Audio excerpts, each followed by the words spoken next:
É manhã em Brasília. O sol brilha forte no céu azulíssimo do inverno. Céu de brigadeiro. Nenhuma nuvem, zero turbulência, visibilidade total. Tudo que uma empresa de táxi aéreo pode querer para o início de um dia de trabalho. Mas, para esta aqui, a coisa está cinzenta. Tende ao escuro total.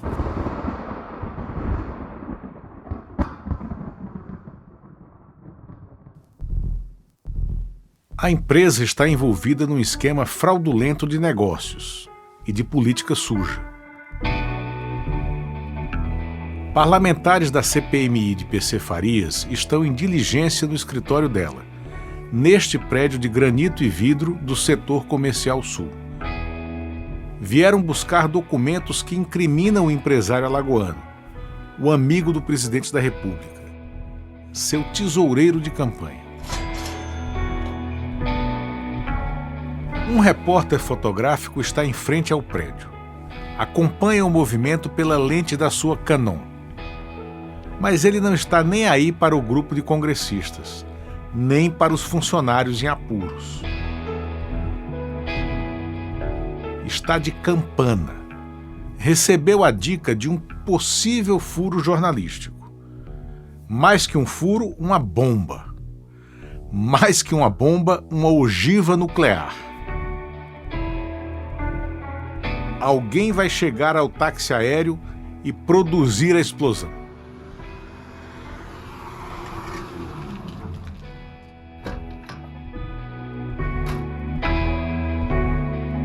Então, o Santana Preto entra na Objetiva.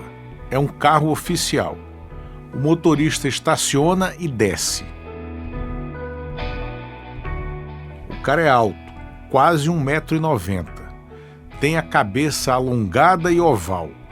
As sobrancelhas são grossas e o pomo de Adão no pescoço é bem pronunciado. É uma figura peculiar, de um homem simples do povo. O fotógrafo se aproxima do alvo. Será que é ele mesmo? Para conferir, chega todo simpático. Olá! Eu já te vi no Palácio do Planalto, não vi? O motorista confirma. Sim, eu faço trabalhos para a Ana Scioli, a secretária do presidente. É mesmo? O presidente Collor? O fotógrafo finge surpresa e faz a pergunta estopim da hecatombe nuclear. O que você está fazendo aqui?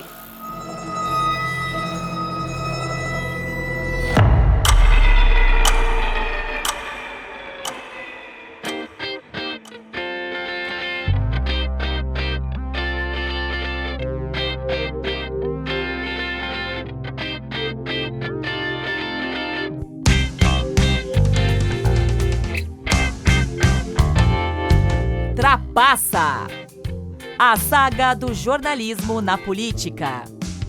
Uma reportagem em podcast de Luiz Costa Pinto e Gabriel Prioli, com produção Tímpano. Apresentando a Guerra dos Collor. 6º episódio. A Testemunha.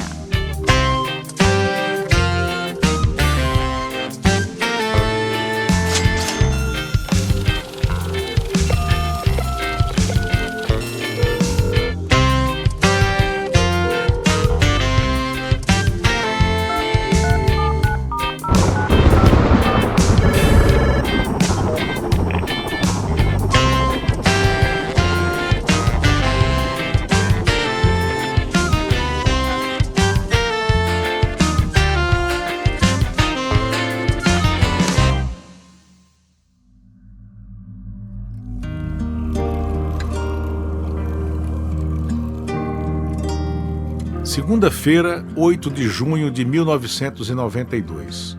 Está começando mais uma semana agitada na capital da República. O país ainda deglute o fraco depoimento de Pedro Collor de Mello na CPMI que ele provocou.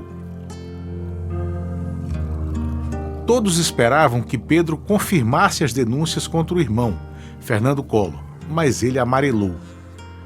Acusou somente PC Farias, o amigo do presidente. PC vai depor amanhã. Será o grande acontecimento político da agenda nacional. Brasília ferve por causa dele.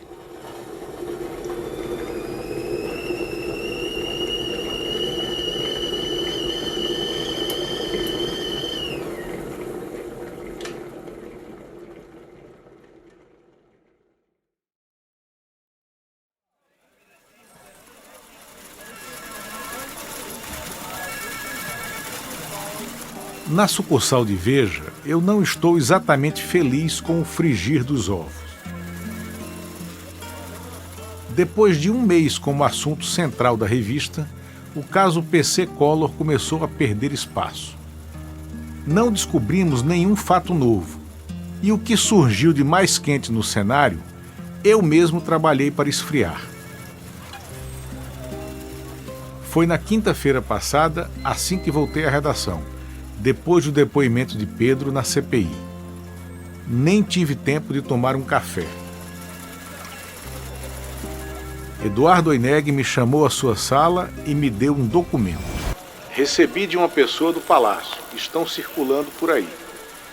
Eles querem mostrar que os interesses do Pedro são muito mais amplos. Não é só a questão da tribuna de Alagoas. O papelório tinha o título Quem é Pedro Collor? Era mais uma pauta, um roteiro de apuração, do que um dossiê detalhado. Atacava o irmão do presidente em 5 pontos. Intermediou a venda de petróleo de outros países para a Petrobras em nome de um empresário equatoriano. Abriu um escritório da Fundação Arnon de Mello em Miami para pleitear verbas filantrópicas americanas. Seria uma empresa de fachada para fazer lobby de negócios. Intermediou a venda de um edifício inteiro em São Paulo para o fundo de pensão dos funcionários do Banco do Brasil. Fez lobby para a agência de publicidade Positiva para obter verbas de propaganda do governo federal. Intermediou a contratação da empresa Multitel para instalar um tronco telefônico da barragem de Xingó, no Rio São Francisco, até Maceió e Recife.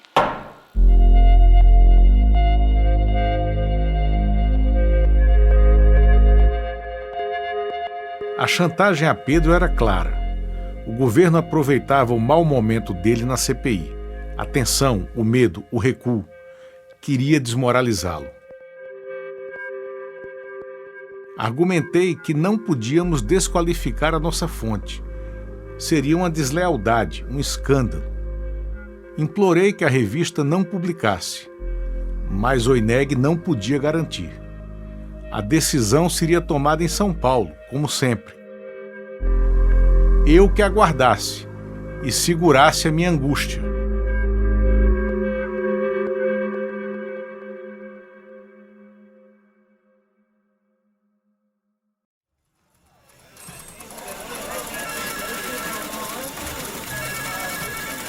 Depois da conversa com Eduardo Oineg, eu liguei a Pedro para avisá-lo do dossiê. Ele rebateu ponto por ponto. Era tudo armação. Ele encontrou as digitais de Cláudio Vieira no documento. Foi feito pelo secretário particular de Fernando Collor.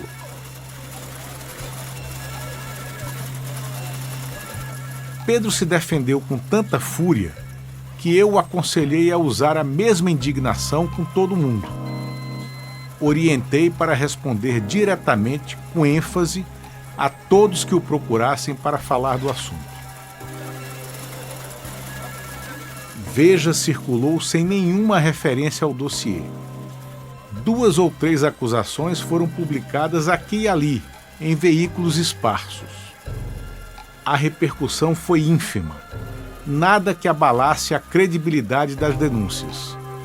Pelo jeito, a minha nanoconsultoria a Pedro funcionou bem. Falar direito com a imprensa em situação de crise é tão prudente quanto evitar as crises.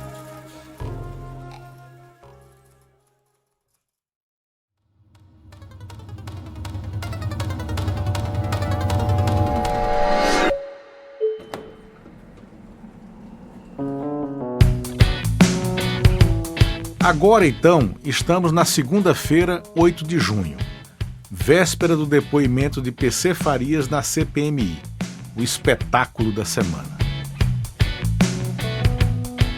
As denúncias de Pedro Collor ainda são um assunto controverso. Toda a imprensa entrou na cobertura, mas a maioria dos veículos é cética. Mantém um tom de cobertura quase governista. Não dá apoio ao governo, mas desacredita do futuro da investigação, o que é bom para o presidente da República. Uma parte da sociedade civil atua de forma oposta, ajuda a ecoar o que Veja publica e mantém Fernando Collor na mira. OAB, ABI, UNE, Andifes e sindicatos mobilizam as suas bases, em especial os sindicatos dos bancários e dos servidores públicos. Mas a coesão do movimento vai depender do que PC Farias e Cláudio Vieira disserem na CPI. Eles são os próximos depoentes. E você sabe como é. É sempre difícil resistir à pressão do governo por uma boa pizza no Congresso. O sucesso está de volta. Eu não vejo a hora de te cortar, de ver mais uma vez, saborear meia mussarela, meia leite ou calabresa, romana, 4 queijos, marguerita e portuguesa. Como é bom te ver, você chegou na hora H. Adoro pizza com guaraná.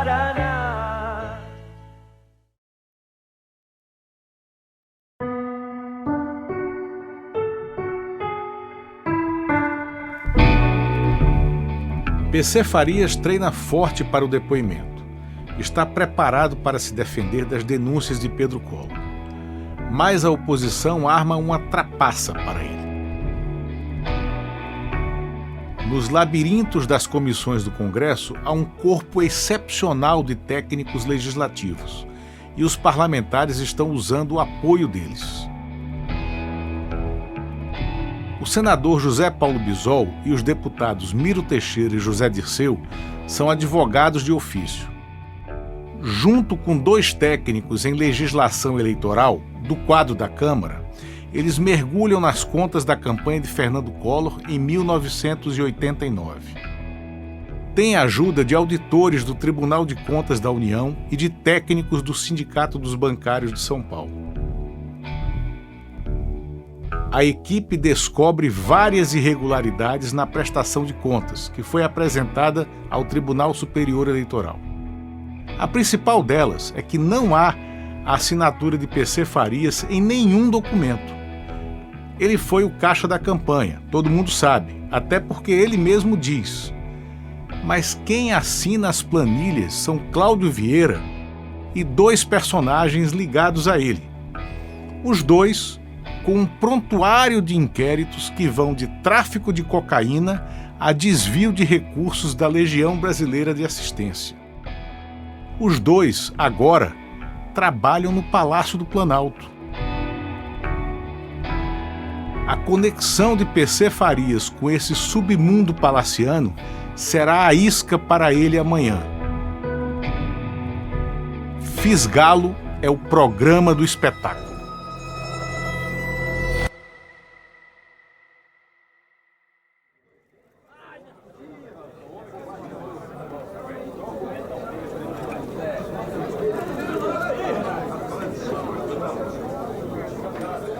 Terça-feira, 9 de junho de 1992. Estamos aqui na CPI do Congresso, que investiga as denúncias do irmão do presidente Pedro Collor de Mello contra o empresário Paulo César Farias.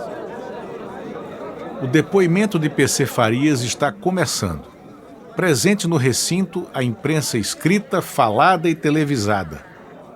Esse é o coleguinha Álvaro Pereira. E neste momento está depondo o próprio empresário Paulo César Farias. Ele acabou de se apresentar como advogado e empresário de Alagoas, 46 anos, e que exerce atividade profissional em São Paulo e em Alagoas.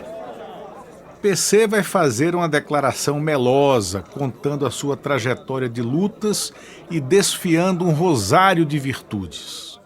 Senhores, somos empresários há 22 anos, lutando, trabalhando e produzindo riquezas. Somos de uma família de classe média das Alagoas. Meu pai, coletor federal. Recebemos uma educação primorosa no que tange à educação doméstica, a formação do caráter. De coletar, PC entende tudo, não há dúvida. A formação de caráter parece que deixou um pouco a desejar. Sempre tivemos a vocação empresarial. Sempre vislumbramos que é através da empresa que você produz riquezas e que você dá emprego. Produzir riquezas ele produziu, mas dar emprego também é duvidoso. A CPI quer esclarecer exatamente como ele empregou as riquezas. Peço a Deus que ilumine vossas excelências para que nesta casa possam prevalecer a verdade e a justiça. Obrigado.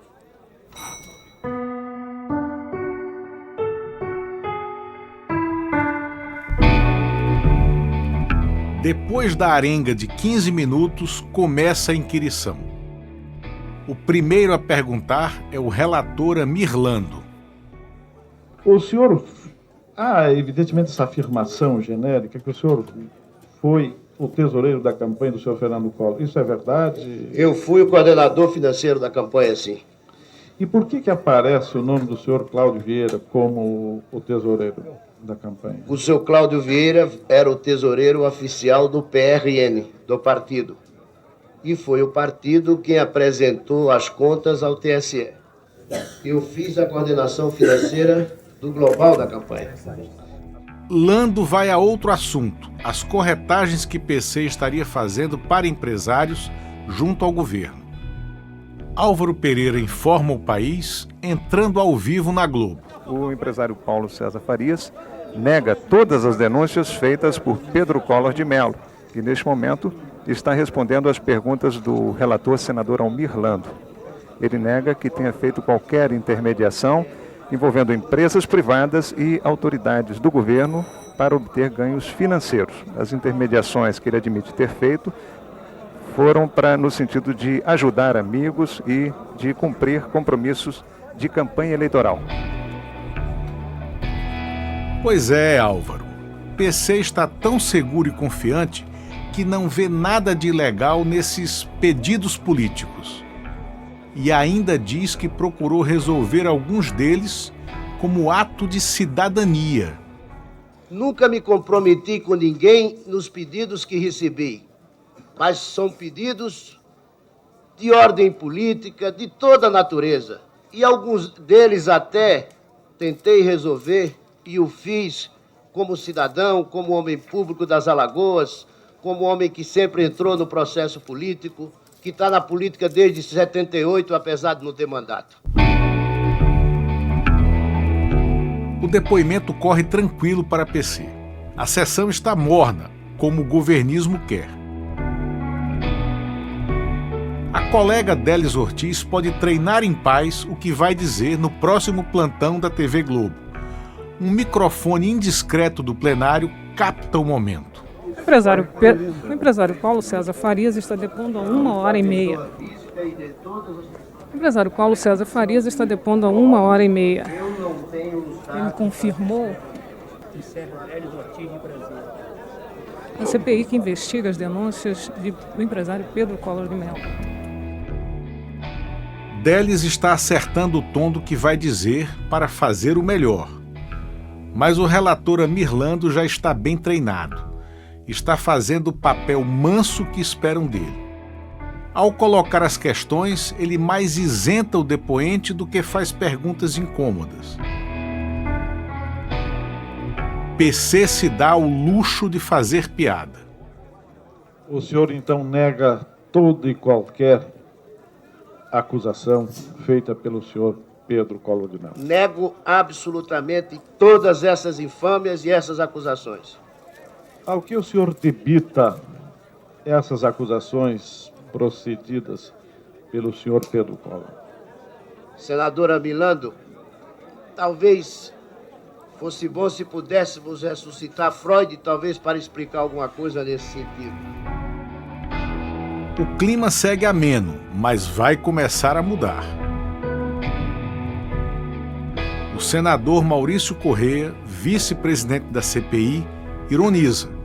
E PC faz mais piadinha. Então o senhor acha que o doutor Pedro Collor é um débil mental, um sano, afirma tudo aquilo, não existe absolutamente nada. Um irresponsável que causou a esta nação o constrangimento, que causou a esta nação, que causou a esse Congresso Nacional o constrangimento de vir aqui depor sem provas, de vir tumultuar o sistema político nacional. É um irresponsável de marca maior. O senhor está sendo um grande injustiçado. Totalmente injustiçado. Coitadinho.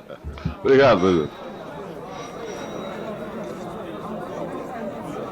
O deputado Jamil Haddad, do PSB, aproveita a deixa para dar um esculacho. A contundência desconcerta PC. Não, senhor presidente, eu desejo que o depoente respeite os parlamentares aqui presentes. Ele tem feito colocações jocosas, querendo diminuir, na realidade, o valor da comissão parlamentar inteira. Ele tem todo o direito de fazer as respostas como desejar, mas sem colocar em xeque a honorabilidade dessa comissão. Senador, eu não aceito o diálogo com Vossa Excelência. Vossa Excelência aqui é um depoente, será por mim considerado como um depoente. Não tenho mais o que falar com o senhor. O deputado Marcelo Barbieri, do PMDB, traz o assunto do dinheiro. Quer saber se PC fez a festa com ele. O depoente seguro começa a perder a linha. O senhor Pedro Collor afirmou a essa CPI que o senhor teria organizado uma festa para comemorar a arrecadação de US$1 bilhão. O senhor tem conhecimento dessa festa? Houve alguma festa? Olha, eu acho o seguinte, os senhores me desculpem, mas eu gostaria de dizer que o doutor Pedro Collor pensa que dólar é capim. Eu acho que é por isso que ele fala essas coisas. Vem o senador Mário Covas, calmo como sempre, para apertar PC no assunto da função na campanha. Não, mas o senhor não era um coordenador de campanha, era um coordenador financeiro. Foi que você... Coordenador financeiro e administrativo da campanha. Coordenador administrativo e financeiro. Exato. Vamos esquecer um pouquinho a parte administrativa. Pois não. O que era a coordenação financeira? Coordenação financeira era ver os recursos que se obtinha na campanha e ver como aplicar esses recursos. O tesoureiro da campanha, que era quem sabia qual eram os recursos, né? Oferecia a Vossa Senhoria o quadro dos recursos e a Vossa Senhoria decidia onde aplicar, é isso? Não era bem assim, vou explicar por quê. Porque numa campanha havia recursos que passavam por mim e esse eu os conhecia. Mas havia um mundo de outros recursos que eram operacionalizados como materiais, isso e aquilo, que esses não passavam por mim. Um mundo de recursos rolando por fora. O deputado Zé Dirceu não vai perdoar isso. Ele já sabe tudo da prestação de contas da campanha.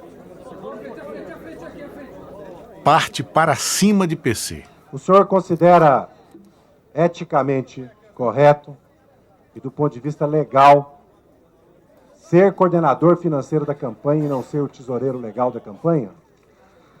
Deputado, isso é um sofisma, porque, veja bem... Sofisma de quem? Bom, nós estamos falando de uma campanha política. O partido que fez o registro petitório da candidatura do senhor Fernando Collor era o PRN.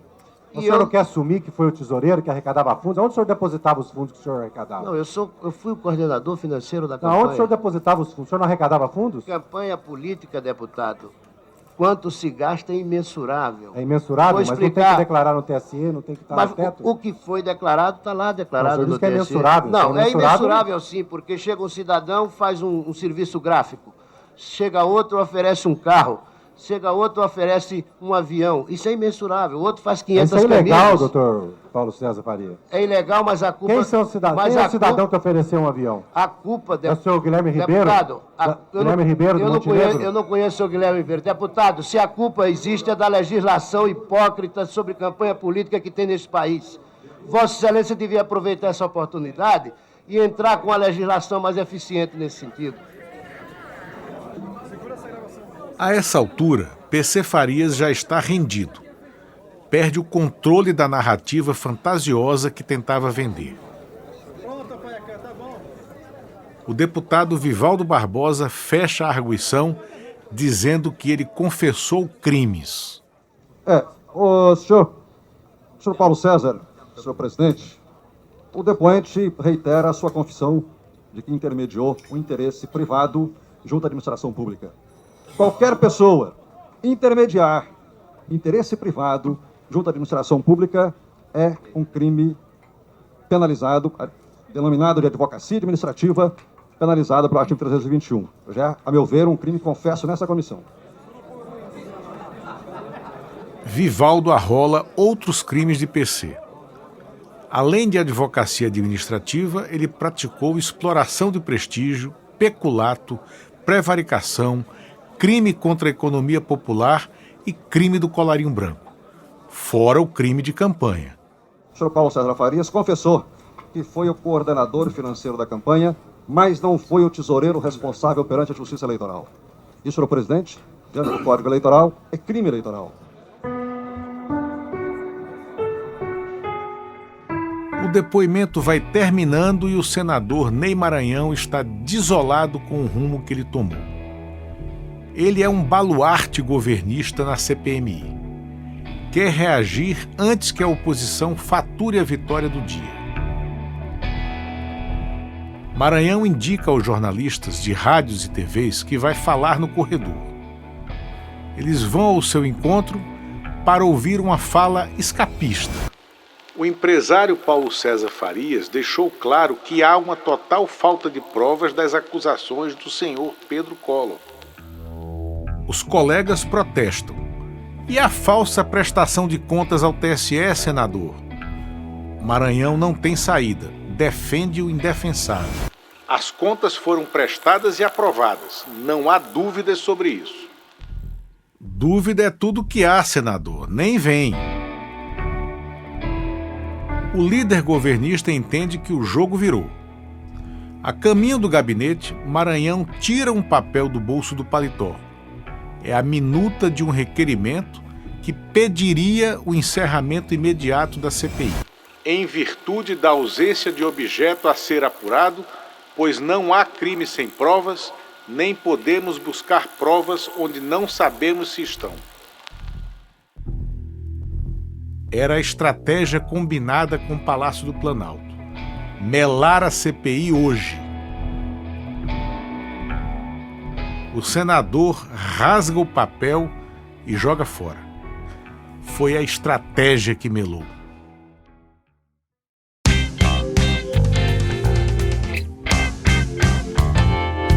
Você está ouvindo Trapaça, a saga do jornalismo na política. Uma reportagem em podcast de Luiz Costa Pinto e Gabriel Prioli, com produção Tímpano. –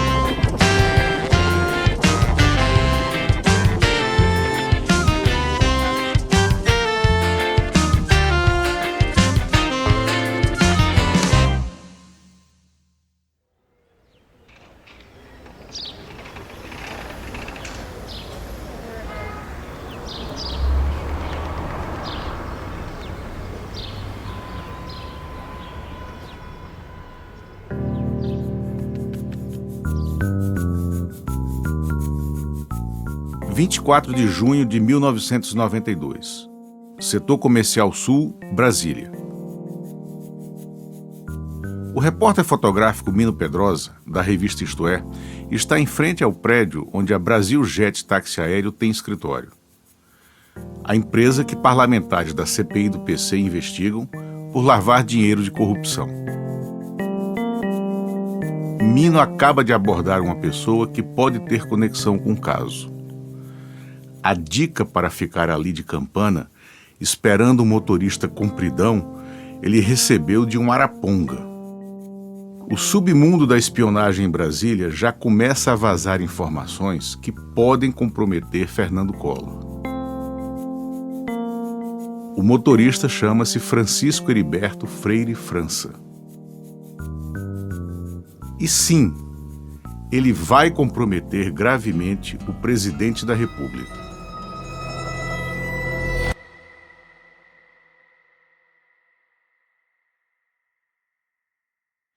Assim que confirma o seu alvo, Mino Pedrosa convoca o repórter Augusto Fonseca, tão hábil no texto quanto ele é na imagem.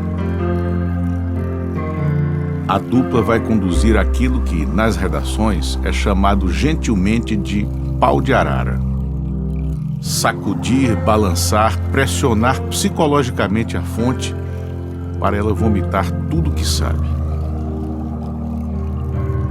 Só depois de destripado o mico, dá para avaliar se ali tem notícia ou não.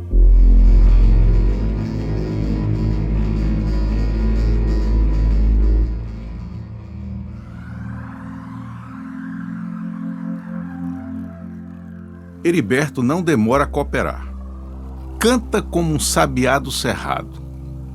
Sem muitas delongas, sem floreios, com o papo reto dos homens simples. Ele conta que é funcionário terceirizado da Radiobras. Foi requisitado para servir a secretária particular do presidente da República. Na rotina que a chefe estabeleceu, está a tarefa de triangular dinheiro entre a Brasil Jet, o Palácio do Planalto e a Casa da Dinda. É a residência particular de Fernando Collor. Ele não quis mudar para o Palácio da Alvorada quando tomou posse. Heriberto revela que as despesas pessoais de Collor e da primeira-dama Rosane são bancadas com cheques da Brasil Jet. Ele recebe os cheques, desconta nos bancos e movimenta o dinheiro cash. Dinheiro que certamente não caiu do céu na Brasil Jet. Nem vem de jatinho. Vem das milionárias sobras de campanha, que o ex-tesoureiro PC Farias despeja lá.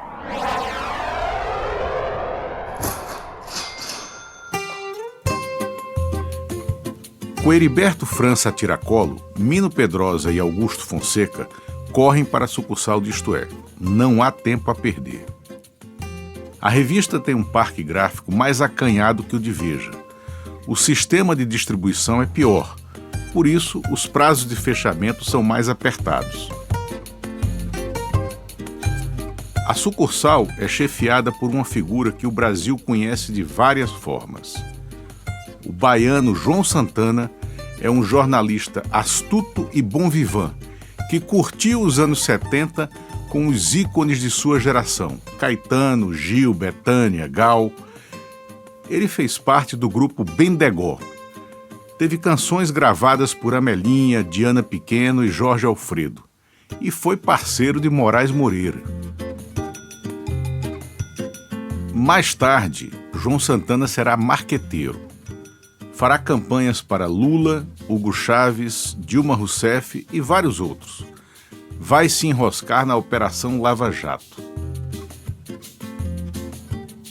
Mas agora ele é um jornalista muito atento. Tem uma sensibilidade aguçada para radiografar confusões e dar a elas o tratamento adequado.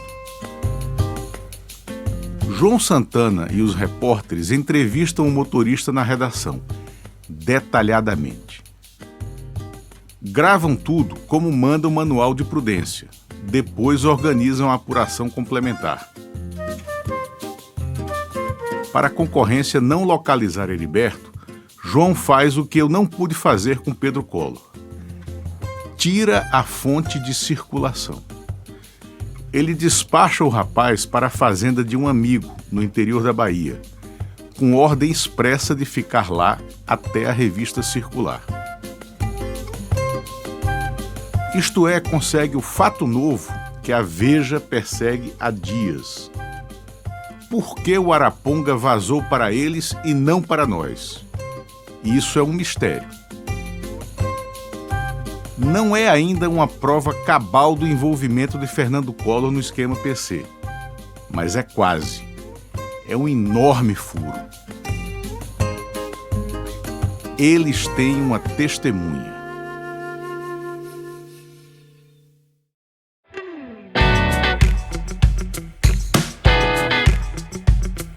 Sábado, 27 de junho de 1992. Está circulando a edição de Isto É com a denúncia de Heriberto França. A capa é um primor de dissimulação. O centro é uma entrevista oficiosa com o presidente da República. Tem apenas a foto dele e uma chamada neutra. Collor exclusivo. Mas o que é, de fato, exclusivo está no canto superior esquerdo da página. Vem num slash, um triângulo bem destacado. É um recurso gráfico da época, comparável a uma janela pop-up de hoje, usado para fazer um assunto saltar na vista do leitor. CPI. Aparece uma testemunha-chave, diz o slash. Sem nome ou foto de Heriberto, nem qualquer outro detalhe. É dali que a bomba atômica vai explodir no governo Collor. Nesse mesmo fim de semana, por trapaça do destino, Veja circula com a capa mais infeliz da sua história. Uma enquete idiota com quadrinhos perguntando o que acontecerá com Collor, para o leitor assinalar mentalmente. Ele vai renunciar? Sai fortalecido com a oposição desmoralizada? Enfraquece, mas mantém o poder? Sofre impeachment? Veja escolhe a última opção. Já o leitor opta mesmo por Isto É. Nós temos uma circulação 4 vezes maior que a deles. Quase 1 milhão de exemplares semanais. Mas são eles que arrebentam nas bancas desta vez. Você não comprou Isto É dessa semana? Parece coisa de cinema, mas é coisa de revista. 16 fascículos com biografias de astros e estrelas. Primeiro fascículo, grátis 1 CD. Querida, olha aqui. Ainda tinha uma na banca.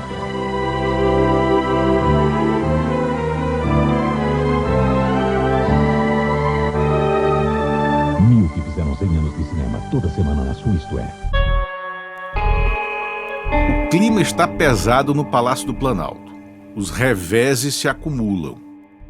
O presidente anda muito tenso. Primeiro PC, naquele depoimento desolador, não passou credibilidade nenhuma e ainda confessou caixa paralelo na campanha eleitoral.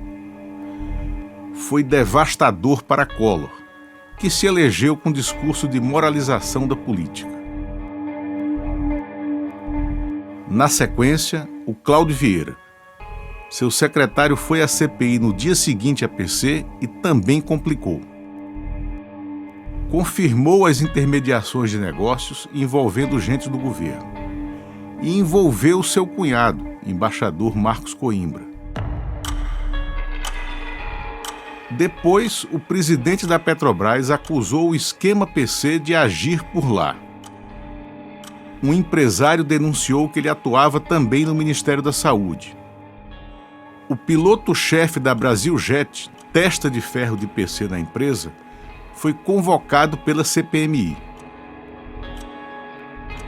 Agora vem esse maldito motorista atropelando com tudo.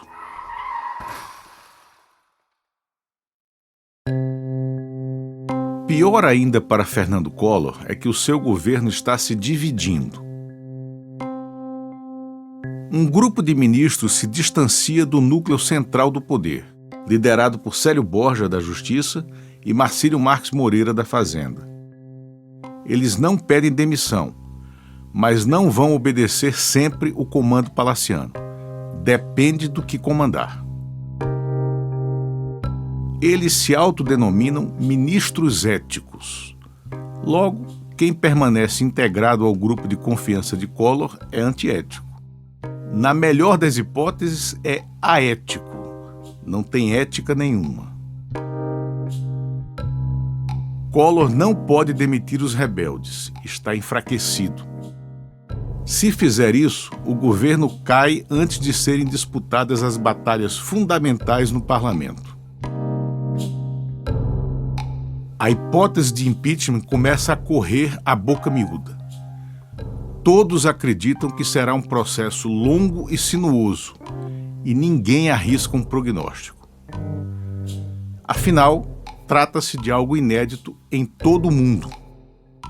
Até agora, nenhuma nação depôs um presidente eleito democraticamente com um impeachment. Vai acontecer logo aqui? Aguardemos. Heriberto França vai depor a CPI. Vamos ver se ele passa mesmo o carro em Collor ou se engata a marcha ré.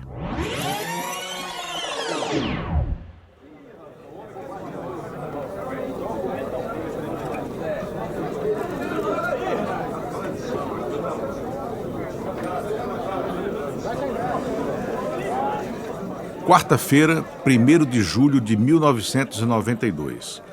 Casa cheia de novo na CPI-PC Collor.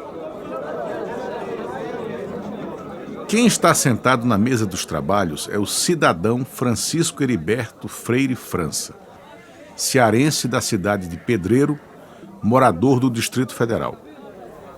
Um brasileiro comum, um caráter excepcional. Ouça o resumo do que acontece em seguida no Jornal Nacional. O motorista Heriberto França confirmou item por item do que foi publicado na revista Isto É. Falou que conheceu a secretária Ana Scioli na campanha presidencial. Foi quando começou a trabalhar com ela. O motorista contou detalhes das ordens que recebeu enquanto trabalhou com a secretária Ana Scioli. Disse, por exemplo, que nunca entrava em fila de banco, ia sempre direto ao gerente e que pelo menos uma vez transportou dólar. Heriberto França também contou que o carro que servia a secretária Ana Scioli era alugado pela empresa Brasiljet, do empresário Paulo César Farias. O próprio dono da locadora falou isso para mim. O motorista confirmou que ia toda semana à Brasiljet, do empresário Paulo César Farias. A missão era sempre a mesma, buscar dinheiro, às vezes em espécie, às vezes em cheque. Tudo passava pela secretária Ana Scioli. Eu pessoalmente ia buscar o dinheiro no Brasiljet e aconteceu várias vezes e quando chegava com dinheiro, passava para a dona Ana, ela fazia a distribuição do dinheiro para pagar os funcionários da residência. Eu levava de imediato e pagava os funcionários. Heriberto França jurou que não recebeu nenhum dinheiro, tampouco tem raiva da ex-chefe Ana Scioli. Sempre com respostas curtas e objetivas. Aqui vamos interromper Délis Ortiz para mostrar exatamente como foi essa parte do dinheiro no depoimento. Quem pergunta é o deputado Roberto Jefferson, da tropa de choque de Fernando Collor. Pergunta daquele jeito típico dele, sempre tentando intimidar. O senhor recebeu algum dinheiro da revista Isto É para poder fazer essa entrevista? Ou alguma proposta de dinheiro? Não recebi proposta nem dinheiro algum. Pediu demissão. O senhor sabe que pedindo demissão, as suas contas de fundo de garantia ficam bloqueadas. Sei. O senhor é um homem pobre. Sou. Não tem recurso para se manter. Não tenho, mas tenho força de vontade para trabalhar.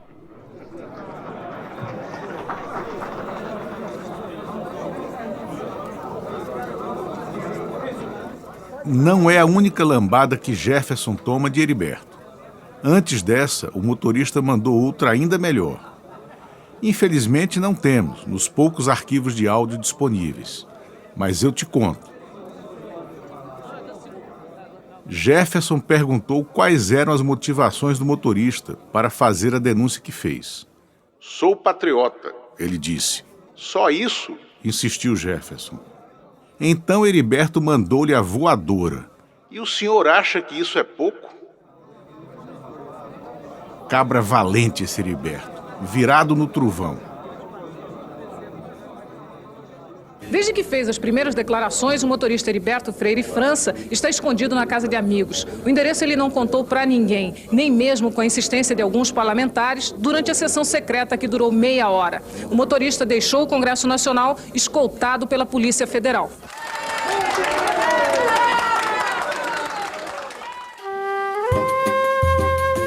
Encerrada a audiência, eu vou a João Santana.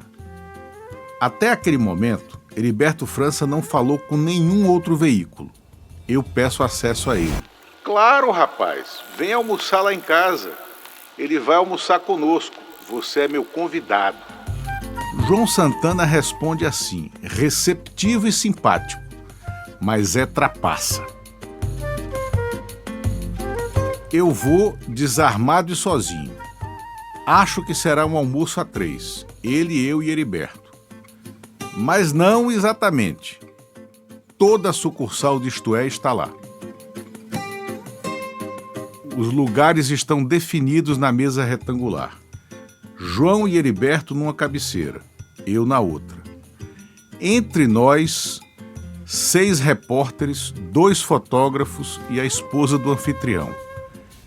Ele me diz: Lula, o Heriberto pode responder a qualquer pergunta que você fizer, na nossa frente.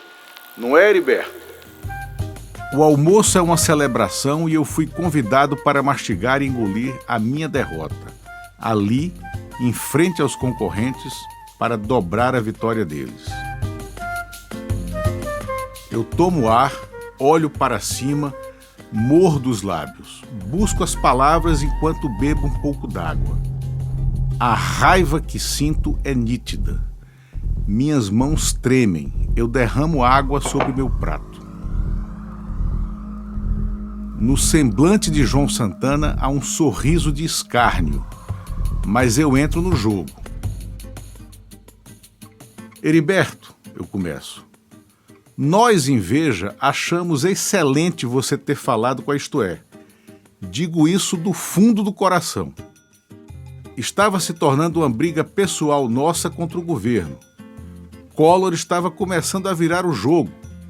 Se ele ficar no poder, vai se vingar da gente.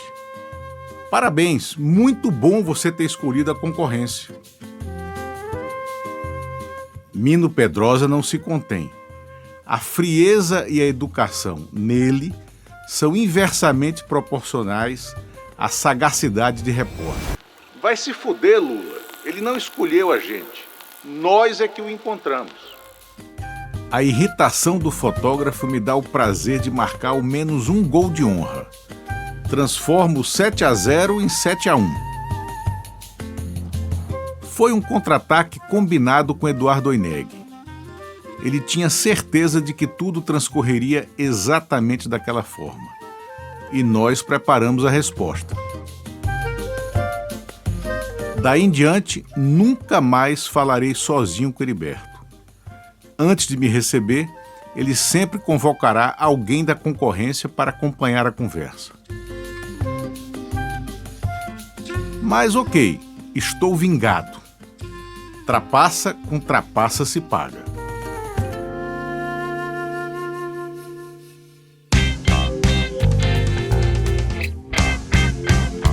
Você ouviu Trapaça, a saga do jornalismo na política.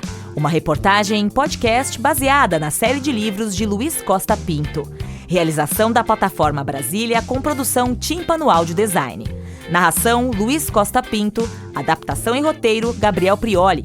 Desenho de som Kleber Araújo. Trilha sonora original Luiz Santiago Málaga. Trilha sonora complementar Artlist. Edição e mixagem Kleber Araújo. Arte final, André Cardoso. Locução adicional, Maiara Bastianello. Este episódio usou áudios do Senado Federal, Editora 3, TV Globo e Guaraná Antártica. Os realizadores agradecem pelos áudios e canções utilizados, que elevam a qualidade do nosso trabalho. O livro Trapaça, volumes 1 a 3, foi publicado pela Geração Editorial e está disponível nas livrarias e no site da editora. E você continua conosco nessa aventura, ouvindo o episódio 7, A Prova. Trapaça, uma reportagem em podcast.